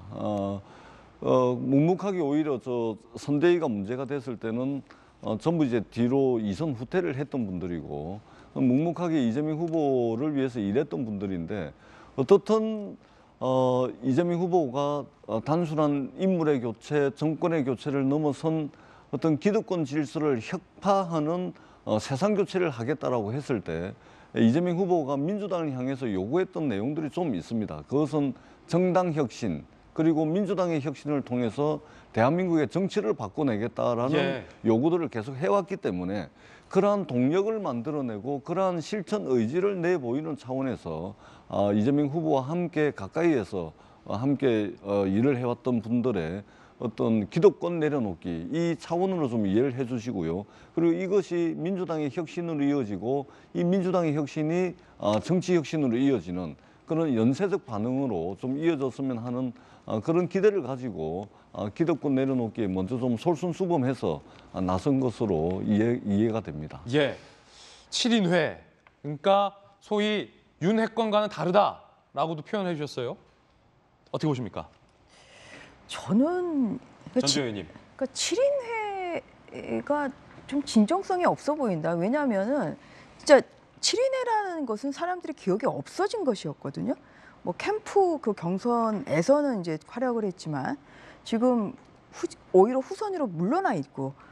근데 갑자기 이게 7인회라는 사람들이 나와서 이제 우리가 임명직을 막지 않겠다고 하는 것은 그동안에 그러면 영향력이 있는 관계였구나 이렇게 오히려 그 이해관으로 비춰질 수 있는 오히려 면이 있다. 그런 면에서 오히려 뭐 선대 위원장부터 시작해서 그러한 선거의 중책을 맡은 분들이 또 그러한 발언을 한다면 조금 더 진정성 있게 올 수가 있겠는데 오히려 맞지 않고 있는 후선으로 오히려 물러나 있는 사람들이 한다는 것은 오히려 이재명 선대위는 정말 이게 좀 물과 기름 이게 좀 원팀이 아닌가 저는 그런 좀 개인적인 생각이 들었고요. 그 두 번째는 사실 임명직을 내려놓겠다는 건 전혀 진정성이 없는 것이죠. 솔직히 그 7명 중에 누가 임명직이 될 거라고 그렇게 자질이나 역량면에서 생각하는 분이 감히 누가 있는지 저는 묻고 싶습니다. 임명직이라고 하면 뭐 장관이나 그렇잖아요. 네, 총리나 이런 거 말씀하시는 그래서 겁니까? 뭐 김남국 의원 같은 경우는 법사에 같이 있지만 여러 가지 면에서 누가 줄 사람은 생각도 안 하고 있는데 무슨 임명직이야. 사실은 이제 그런 코미디 같은 그런 상황이 발생을 한 거예요. 오히려 본인들이 오히려 선거에 지면 의원직을 내려놓겠다 이제 이런 발언에서는 굉장히 진정성이 있죠. 그런 면에서 오히려 이거는 좀 이재명 선대위는 오히려 좀 원팀이 아닌가 저는 좀 그런 생각이 좀 들었고요. 좀 진정성이 부족했다 뭐 이런 생각이 좀 들었습니다. 그리고 하나 이제 어제 우스갯소리로 말씀을 드리면 이제 저희 이제 국민의힘에도 선거를 여러 번 치러 보신 의원님들이 계시잖아요. 절하면 진다 그러더라고요. 절하면. 어제 절을 하지 않았습니까? 이재명 후보뿐만 아니라 그 선대위 관계자들이 절을 했잖아요. 근데 절을 한다는 건 결국은 굉장히 불리하기 때문에 이제 절을 하는 건데 절을 자주 하는 것은 오히려 선거에 좋지 않다. 이제 이런 얘기도 좀 하셔서. 윤석열 후보도 절했어요. 네. 근데 저희는 이제 큰절, 새절을 좀 한 것이고요. 그래서 이게 절이 저는 굉장히 뭐 절하는 건 저는 굉장히 좋게 봤는데 또 선거에서 그런 역설이 있었다. 저는 어제 좀 들은 얘기 말씀드리겠습니다. 7인회 인물들에 대해서 저 중에 누가 임명직이냐라는 건 어떤 전주혜 의원님 개인적인 어떤 판단이다라는 말씀 드리겠고요. 저분들은 그래도 내가 나 정도면 장관할 수 있다라고 생각할 수 있는 얘기니까 단정할 수 없다라는 말씀 드리겠습니다. 진중권 교수가 SNS에 이 7인회 임명직 그 포기와 관련돼서 이렇게 이야기를 올렸다고 합니다. 586 용퇴론도 나왔고 아무쪼록 이번 대선이 낡은 586 상상계의 종지부를 찍는 계기가 되기를 586 용퇴론이 되면 좋겠다라며 큰 무당 김어준과도 결별하기를 이라고 썼는데 이재명 기자 이거 무슨 뜻입니까? 저는 굉장히 중요한 지적을 생각합니다. 그러니까 사실 어제 7인회가 용태론 임명을 막지 않겠다고 했지만 사실은 진정성은 저희가 알 수 없죠. 근데 중요한 건 정치적 상상력 면에서 봤을 때도 굉장히 부족하죠. 왜냐하면 이게 한두 번 있었던 일이 아니라 98년 대선 때부터 동교동계가 똑같은 얘기를 했었고 2012년 대선 때에도 문재인의 핵심 측근들이 그리고 박근혜 당시 후보의 핵심 측근들이 다 똑같은 얘기를 했었습니다. 그러니까 사실은 똑같은 긴급 기자회견이 있으니까 저걸 잠시 보고 얘기를 이어갈까요? 예, 민주당 송영길 대표의 긴급 기자회견이라 긴급하게 좀 한번 어떤 내용인지 들어보겠습니다. 민주당 대표 송영길입니다. 작년 5월 2일 민주당 이름만 빼고 모든 것을 바꾸겠다 약속드리며 당 대표에 취임한 이래 단 하루도 절박하지 않는 날이 없었습니다. 지난 9개월간 무능한 개혁과 내로남불 오만을 지적하는 국민의 질책을 달게 받아들이며 변화와 쇄신을 위해 노력해 왔습니다. 그러나 국민의 분노와 실망, 상처를 덜어드리기에 민주당의 반성과 변화 쇄신이 많이 미흡했습니다. 지금도 정권 교체를 요구하는 국민의 목소리가 높은 것은 저희의 부족함 때문이라고 것을 깊이 통감합니다. 촛불의 명령으로 탄생한 민주당 정부에게 국민께서는 아낌없는 지지와 성원을 보내주셨습니다. 2018년 지방선거, 2020년 총선에서는 유례없는 큰 승리를 안겨주시기도 했습니다. 그러나 오늘의 고단함을 해결하고 내일의 불안을 털어달라는 국민의 간절한 소망과 기대를 민주당은 제대로 부응하지 못했습니다. 심화하는 사회적 양극화와 불평등을 해결하는 데 유능하지 못했습니다. 뼈아픈 부동산 정책 실패와 인사검증 실패에도 국민께 제때 제대로 사죄드리지 못했습니다. 스스로의 잘못에 엄격하지도 못했습니다. 국민 여러분께 다시 한번 민주당 정부의 일원으로서 깊이 사과를 드립니다. 민주당은 국민께서 요구하고 계신 자기 혁신과 기득권 내려놓기를 통해 정치의 본령, 정치의 기본으로 돌아가겠습니다. 더 많이 내려놓겠습니다. 저부터 내려놓겠습니다. 첫째, 저 송영길은 다음 총선에 출마하지 않겠습니다. 586 세대가 기득권이 되었다는 당내외의 비판의 목소리가 있습니다. 이재명 후보의 지지율이 박스권 안에 갇히고 윤석열 후보가 40%를 넘나드는 지지율이 속속 발표되면서 이재명 후보가 읍소 전략을 취하는 이 맥락 속에서 그러니까 뉴스는 어제 뉴스와 오늘 뉴스가 이어지는 맥락이 있는데 이러한 맥락 속에 송영길 대표가 지금 긴급 기자회견을 발표했고 그 내용은 크게 세 가지입니다. 나는 차기 총선에 나가지 않겠다. 본인의 총선 불출마, 이른바 기득권을 내려놓겠다. 586 용태론과 연관이 있다라고 보여지고요. 그리고 민주당이 재보궐의 원인이 됐던 서울 종로 등의 국회의원 지역구 세 곳에 대해서 공천을 하지 않겠다. 공천 포기 선언. 그리고 논란이 됐던 윤미향 의원 등에 대해서 제명 처리를 하겠다라는 이 크게 세 가지 내용을 송영길 대표가 긴급 발표를 했습니다. 한 가지 좀 궁금한 게 전재수 의원님. 예. 종로는 귀책 사유라기보다는 이낙연 의원이 대권에 도전을 하면서 과감하게 이제 내려놓은 곳인데 그리고 또 종로에 상징하는 바가 굉장히 큰데 여기 공천하지 않겠다는 거예요? 그러니까 크게 보면 귀책 사유입니다. 아, 그렇습니까? 그러니까 크게 보면은 민주당이 말하자면 재보궐 선거의 원인을 제공한 겁니다. 그러니까 종로 시민들이 4년 동안 이낙연 대표에게 국회의원의 직을 맡겼는데 근데 중도에 사퇴를 한 거잖아요. 이것도 넓게 보면 민주당의 귀책 사유가 되는 것이죠. 예.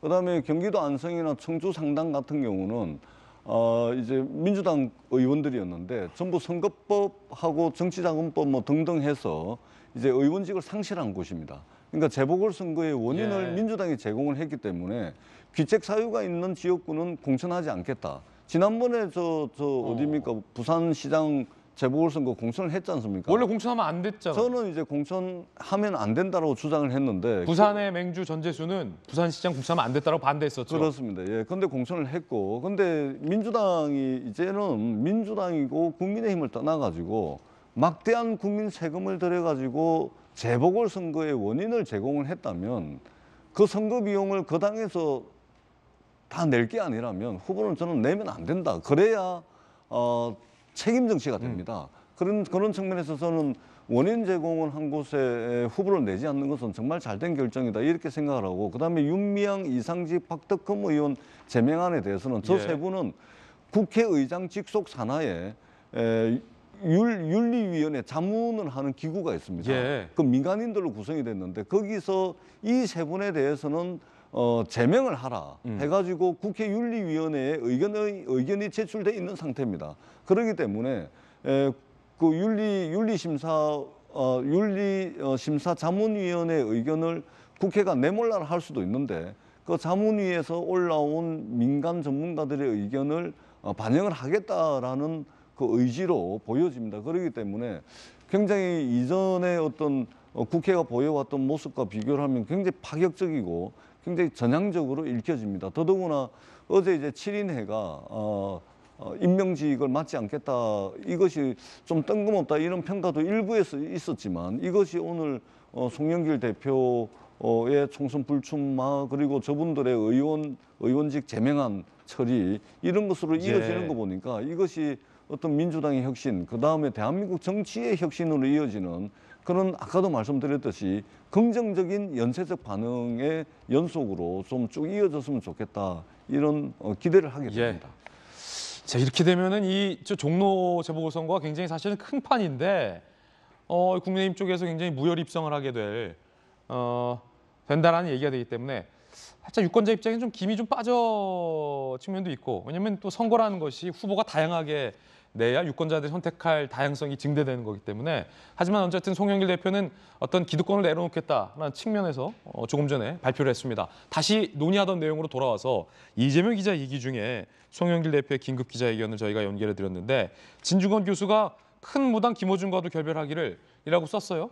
네, 그 말씀을 드리려 말았는데, 그래서 제가 이제 말씀드리고 싶었던 거는 사실 몇 명이 임명을 마치지 않겠다는 건 사실 큰 감동도 없고 별 의미도 없는 거죠. 그런 점에서 어떻게 보면 민주당이 지금 해야 할 것은 지금 86 용태론이 나오는 것처럼 뭔가 지금까지 정치를 주도했던 세력들이 퇴장을 하는 그런 모습을 보여야 되겠다 이런 말씀 드리려고 했는데 마침 딱 송영길 대표가 지금 총선 불출마 선언했습니다. 그 의미가 있는데 자, 여기서 진중권에서 하나 더 얘기한 겁니다. 어떤 걸 더 얘기한 거냐면 자, 86 세대들이 그냥 그만두는 게 중요한 게 아니라 86 세대가 보여온 정치적인 후진적 행태를 바꿔야 된다는 얘기를 하는 거죠. 무당 김어준이라는 표현 속에 이제 그게 담겨 있는 거죠. 다시 얘기해서 지금 어쨌든 한 20년 넘게 한국 정치를 이제 좌우했던 86 세력들이 어떻게 보면 도덕적 우월감을 바탕으로 내로남불적 행태를 보여왔다. 그리고 어떤 이제 위기에 처하면 어떤 공작적, 선동적 선동적 그런 어떤 프레임을 만들어서 편을 가르고 그걸 통해서 어떤 정치적으로 유불리를 따지고 이런 행태들을 보여왔다는 걸 이제 진중권 교수가 지적한 거고, 그런 점에서 진정 교수에게는 86 그룹이라 함은 생물학적인 개념이 아니라 정치학적 개념이다 이런 표현을 씁니다. 다시 얘기해서 단순히 나이가 50대에서 80년대 학번을 다녔던 그 사람들의 그냥 퇴장을 의미하는 게 아니라 그들이 보여왔던 행태가 바뀌는 것이 진정한 민주당의 개혁이고 그것이 한국 정치의 개혁이다 이런 얘기를 하는 것이고, 그런 점에서 굉장히 전 민주당도 새겨볼 대목이 있다는 생각이 듭니다. 예, 이재명 기자 의견 들어봤습니다. 자, 그런가 하면 안철수 후보 이야기도 좀 전해드리겠습니다. 귀국한 딸 안설희 씨가 안철수 후보의 유튜브에 출연할 얘기가 나오고 있습니다. 보름여간 국내에 머물며 선거 지원 유튜브 방송 출연 예정, 안철수 후보 김미경 교수와의 대담을 공개할 예정, 국민의당 안 후보 딸이자 젊은 연구자로서의 모습 자연스럽게 보여주는 것만으로도 강력한 캠페인이 될 것이다라고 밝혔고요. 요 종전에 유튜브에 안설희 씨가 전화 화상으로 연결된 적이 있었습니다. 그 대목 잠시 들어보겠습니다. 솔직히 딸로서 아버지의 정치 활동이 안타까워서 맡고 싶은 생각이 든 적은 없으신가요? 라는. 아버지가 정치를 초반에 시작하셨을 때 그때 제가 하는 SNS 다 닫았어야 됐고 학부를 졸업했었는데 그때 졸업식도 참석을 못 하셨죠. 그리고 심지어 2017년에는 기자들이 제 기숙사에 쳐들어와가지고 제 쓰레기통도 뒤지고 그런 일도 많이 겪었습니다. 저는 그것보다는 저희 아버지가 밖에 나가서 욕먹고 그리고 낙선하실 때가 제일 마음이 아팠습니다. 대한민국의 청년으로서는 아버지 같은 분이 정치인으로 나가주셔서 굉장히 감사한 마음입니다. 자, 그런가 하면 지지율 고전을 면치 못하고 있는 심상정 후보가 주택 공약에 대해서 발표했는데 한 대목 듣고 오겠습니다. 주거급여를 대폭 확대해서 20대 청년들에게도 확대 적용하고 현행 중위소득 45% 이하를 60% 이하로 확대하겠습니다. 청년 주택 몫은 보증금 없는 청년 주택을 공급하고 전월세는 무이자 대출을 해서 청년들의 보증금 부담을 일소하겠습니다. 이번에는 저희가 준비한 3가지 뜨거운 소식을 전해드릴 시간입니다. 함께 보시죠. 돌직구쇼 오늘의 핫쌈 첫 번째 실루엣부터 공개하면 곽상도 의원 재호환 이야기인데 5천만 원 수수 정황과 관련된 검찰의 수사가 있을 예정입니다. 어제 곽상도 의원 재소환됐죠. 2016년 4월 20대 총선 당선 직후 남욱 변호사로부터 5천만 원을 받은 정황을 검찰이 포착했다.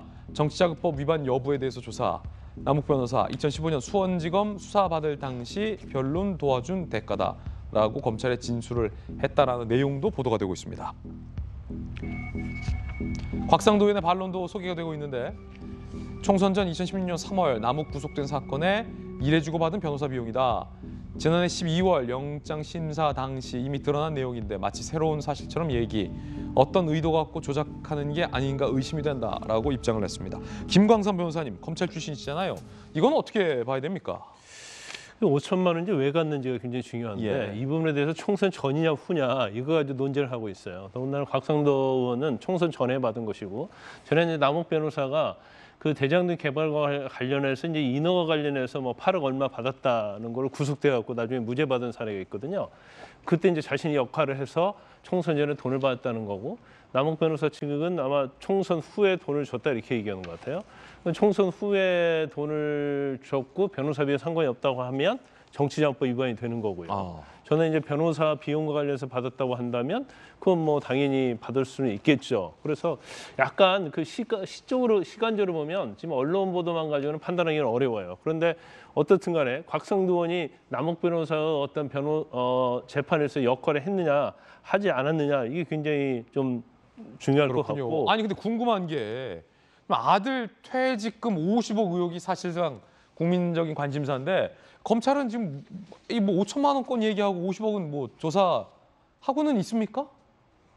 아니면 할 겁니까? 제가 볼 땐 더 할 게 없는 것 같아요. 그런데 더 할 게 없어요.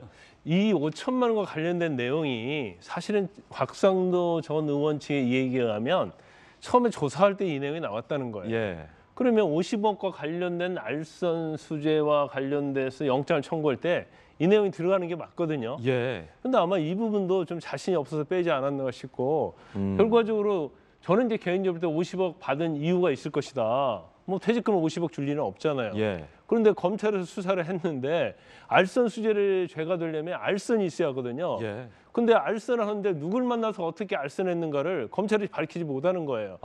그러다 보니까 영장 기각이 된 거고 경우에 따라서 이 부분을 특정하지 아니하면 범죄 사실이 특정되지 않기 때문에 기소를 해도 무죄가 나올 수 있거든요. 결국 김광선 변호사님께서는 수사가 부실하다 이렇게 보시는 겁니까? 그렇죠. 이제 수사가 부실하든지 아니면 수사팀의 어떤 수사 능력, 의지 이런 부분에서 좀 문제가 있다 이렇게 봅니다. 두 번째 핫쌈 소식 실루엣 공개합니다.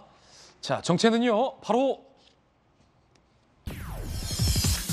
허경영 씨입니다. 여론조사에서 왜 허경영을 빼냐며 허경영 후보의 지지자가 난동을 부렸습니다. 자, 파란색 경차가 지금 이렇게 운전자를 경찰이 지금 끌어내고 있는 그런 장면이에요. 차를 갖고 이제 들이받은 건데 어디에 들이받았는지 왜 이런 난동을 피웠는지 함께 보시죠. 지지율 높은데 여론조사에 포함 안 된다며 휘발유 실은 차량을 타고 선관위를 돌진했어요. 방화 시도. A씨는 방화 예비 공무집행 방해 등 혐의로 조사 중입니다. 김광선 변호사님, 어떻게 처벌됩니까? 일단 뭐 구속될 가능성이 크다고 봐요. 구속돼요? 그럼요. 지금 뭐 방화까지 하려고 했었고 또 선관위에 위험한 물건이 흉기를 차를 가지고 돌진한 거잖아요. 또는 이제 공무집행 방해까지 했기 때문에 그리고 저분이 이번 처음이 아니에요. 이전에도 저런 문제로 굉장히 난동을 피고 그런 적이 있기 때문에 전력이 있어요. 그래서 지금 저 부분에 대해서 엄격하게 처벌을 받는데 그렇군요.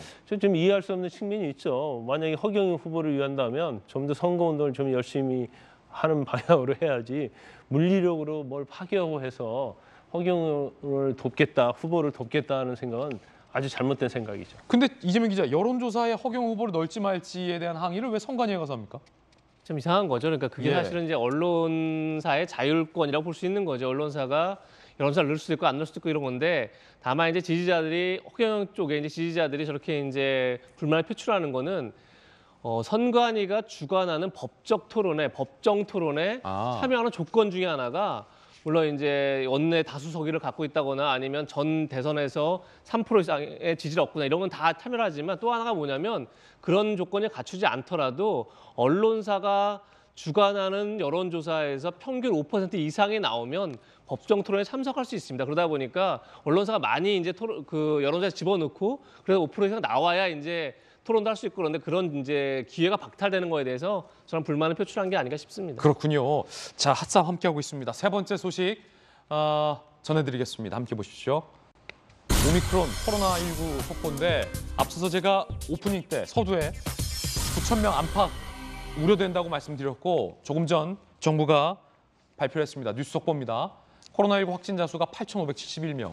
제가 우려했던 대로 많은 조간신문이 우려했던 대로 9,000명 안팎의 수치가 나왔고 이 수치는 지금 저희가 사회적 거리 두기를 하고 있는데도 불구하고 역대 최다 수치입니다.